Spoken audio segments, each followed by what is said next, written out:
This video contains some basic story spoilers for both Nier Automata and Metal Gear Rising: Revengeance, but honestly the spoilers I will mention are pretty minor and probably the reasons you might be interested in these games in the first place. For those of you who have seen my Street Fighter V vs Guilty Gear Strive video and are worried that I'm gonna start trashing one of these games, you can relax. Both of these games are quality, and I can recommend both of them. However, it is important to be critical even in success, and I figured it would be interesting to compare these games in the fast-paced, attractive white hair Robo-Ninja Platinum hack and slash with a story that makes you feel like a joker in a society genre. Though as similar as these games may seem, I actually got them for two very different reasons.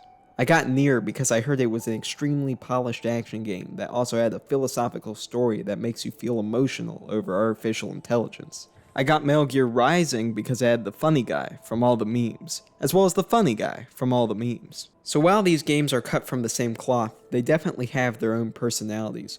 But before we get into their stories, let's talk about gameplay. Both of these games have very fluid, fast, gratifying gameplay. These are Platinum games through and through. In both Nier and Metal Gear Rising, you will be typically wielding two weapons at a time, and while their individual moves are simplistic, chaining these weapons into unique combos feels great. The basic enemies fit seamlessly into the world, while still feeling appropriate as game enemies, and the same can be said for bosses. One thing worth noting is that Metal Gear Rising is definitely a step up in challenge and 500 steps up in speed. If you are not going forward, you are going the wrong direction. For how fast paced the game is, I wish its controls were a bit tighter. While attacking is fine, your main defensive option is parrying and blocking. There is technically a dodge move, but is hidden within all the other move upgrades and it is very situational. I personally had a lot of problems with learning the timing of parrying, which is important to learn, as if you mess up the timing you will just attack normally because it is literally the same input as attacking, which is a great choice and never annoying. A lot of this is just me being bad, but I do feel like the tutorial should have put a lot more emphasis on the parrying than just one enemy that can be killed without even using parrying. Parry, and then you get to slice them up. Oh! It's like they enter slow-mo when you parry. It's like a perfect Okay. parry.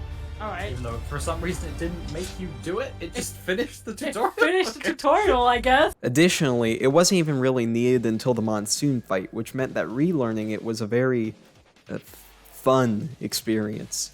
Also worth noting is the blade mode. Don't make the same mistakes I did. If something seems unfair, activate your blade mode to see if you're missing anything. These can be mainly chalked up to me goofing, but one thing that is atrocious in Metal Gear Rising is the camera. When you lock onto an enemy, you want to stay on that enemy no matter how fast the action gets. The problem with Metal Gear Rising is that if you so much as look at your mouse, the camera will lock on to a different enemy. So in a boss fight like Mistral, where there are a lot of weak enemies, the camera will decide to focus on her goon squad instead of the actual lady you want to kill. The only way to make these sections bearable is by turning off lock on. But whipping around the camera isn't exactly ideal in a fast-paced action game. When it works, the combat is adrenaline-pumping awesomeness. But at its worst, it's a slightly clunky and repetitive slog, with the worst enemy being the camera. Playing Metal Gear Rising really made me appreciate how much functional variety is in Nier's combat. The variety of weapons already spices things up, but I think the chip system is where it truly shines. Your upgrades essentially take up space in an upgrade inventory that you can arrange in whatever way you like. This makes your stats feel very personal, and you can even get rid of pieces of the HUD in order to free up space for more upgrades. This combined with combat that is slightly slower and more reliable makes Nier's fights have a zen-like quality to them. I do think playing 2B is much more fun though than playing as 9S, as the hacking minigame cannot make up for the loss of a secondary weapon. In both games, switching between weapons mid-combo feels so nice, and so 9S only having one weapon kinda loses that charm. While Nier is definitely ahead in terms of actual combat, I do want to give some props to Metal Gear for its tight level design. There is very little wasted space as you travel from one thrill ride to the next. Nier is much more open in comparison, and I don't think it really needed to be. I feel like the world could be significantly smaller without losing much. That is a very minor gripe, however, and could be my bias for tight linear games showing through. While neither of these games have flawless gameplay, they bring their own flair to the action scene and have a lot to love. But these combat systems would be nothing without a world and a story connecting it all together.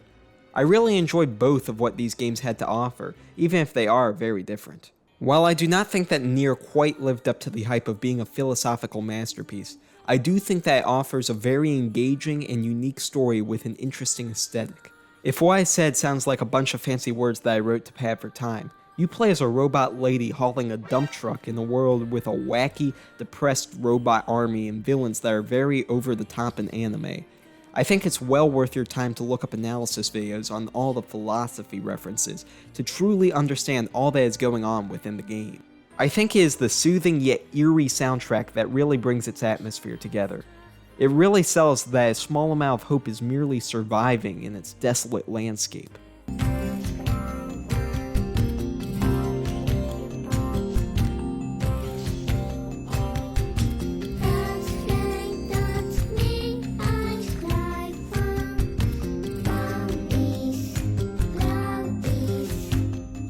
Now Metal Gear Rising Revengeance. Gamers game, listen to my soundtrack. Woo! At times, I feel like Rising is the don't look up of video games, where the story is just so devoid of entertainment value and it thinks it's genius while also having the most blatant and surface level political takes.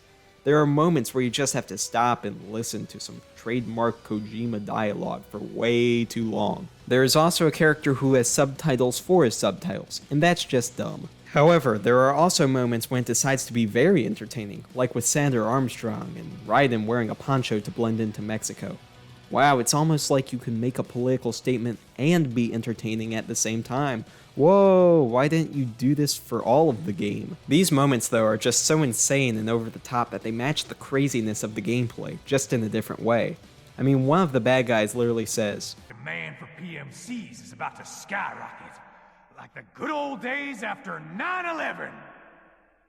While Nier told the smarter and more consistent story, I can't help but remember Metal Gear Rising more just due to the wackiness. And honestly, that's a good way to sum up my thoughts on these games. Nier Automata is an easy recommendation, as it is a consistently great game that does a lot of interesting and unique things. Metal Gear Rising is a bit of a tougher sell for me, as it is a game with a lot of rough edges. However, if you're able to get past all of that, you will be presented with one of the most off-the-wall AAA games in the last decade. Raiden, have you heard of the game Nier Automata? I don't believe I have. Oh, it's really good. If it's so good, how come they haven't made Far Automata yet?